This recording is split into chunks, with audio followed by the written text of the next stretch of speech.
नमस्कार विद्यार्थी मित्रांनो, अभ्यास मित्र सरळ सेवा चॅनलवर तुम्हा सर्वांचं खूप खूप स्वागत आहे।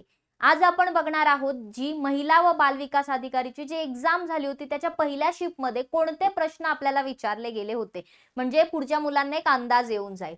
तर बघा, इंग्रजी, मराठी, बुद्धिमत्ता, सामान्य ज्ञान हा सिलेबस तुम्हाला माहिती आहे। तर इंग्रजीवरती जे काही क्वेश्चन आले होते त्यामध्ये पॅरा जंबलवर प्रश्न विचारण्यात आला होता, त्याचबरोबर पॅसेज दिला होता। ठीक आहे, समानार्थी शब्द आणि विरुद्धार्थी म्हणजे इंग्रजी मधले सिनोनिम्स आणि अँटोनिम्स वर क्वेश्चन आला होता, सोबतच एरर वरती क्वेश्चन विचारले होते। ठीक आहे, तसंच टेन्स वर आणि वन वर्ड सबस्टिट्यूशन वरती क्वेश्चन आपल्याला इंग्रजी व्याकरणामध्ये विचारला गेला होता। सो हे इंग्रजीचे टॉपिक आहेत।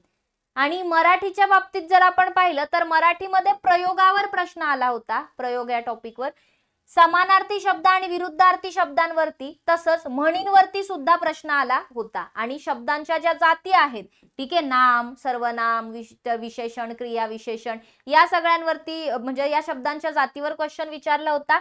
वाक्याचे जे प्रकार आहेत त्यावरती प्रश्न आला होता। बघा, इकडे इंग्रजीमध्ये पॅसेज आलेला होता, मात्र मराठीमध्ये आपल्याला उत्तरावर क्वेश्चन विचारलेला नव्हता।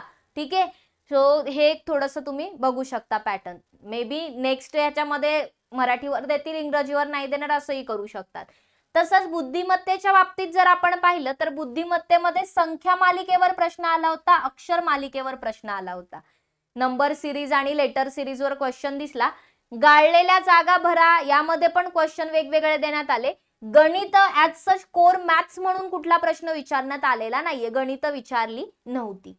उरला सामान्य ज्ञानचा जीएसचा पार्ट। जीएस मध्ये जर पाहिलं तर चालू घडामोडींवरती 5 प्रश्न आले होते, 5-6 प्रश्न। आणि यामध्ये योजना, ज्या इकॉनॉमीशी रिलेटेड ज्या योजना आहेत, ठीक आहे, तर त्यावरती स्कीम्स वरती क्वेश्चन विचारण्यात आले होते। निधन वार्ता रिलेटेड व्यक्तींवर प्रश्न जे आहेत ते इथे विचारण्यात आले होते। तसंच जे आपलं भूगोल आणि इतिहास आहे, तर आधुनिक भारताच्या इतिहासावर थोडासा भर होता। आणि भूगोलाच्या बाबतीत जर पाहिलं तर सह्याद्रीच्यामुळे हवामानावरती काय इम्पॅक्ट होतो, तर ते कसं पावसाचं वगैरे जे डिस्ट्रीब्युशन, तर त्यावर एक क्वेश्चन आपल्याला विचारला होता। पॉलिटीमध्ये विधिमंडळावर प्रश्न आला होता, पॉलिटीमध्ये विधिमंडळाशी रिलेटेड क्वेश्चन आपल्याला दिला होता। आणि जो महिला व बालविकास कायदे आहेत तर त्या कायद्यावरती एक प्रश्न आला होता। म्हणजे हे जे काही टॉपिक्स आहेत या टॉपिक वरती पहिल्या शिफ्ट मध्ये प्रश्न विचारण्यात आले आहेत। सो एवढे तरी टॉपिक आपले पक्के झाले पाहिजे जर तुम्ही एक्झामचं ट्राय करताय। तर थांबूया इथेच। आय होप हा व्हिडिओ तुम्हाला फायदेशीर ठरला असेल, आवडला असेल। Thank you very much. बघत राहा अभ्यास मित्र।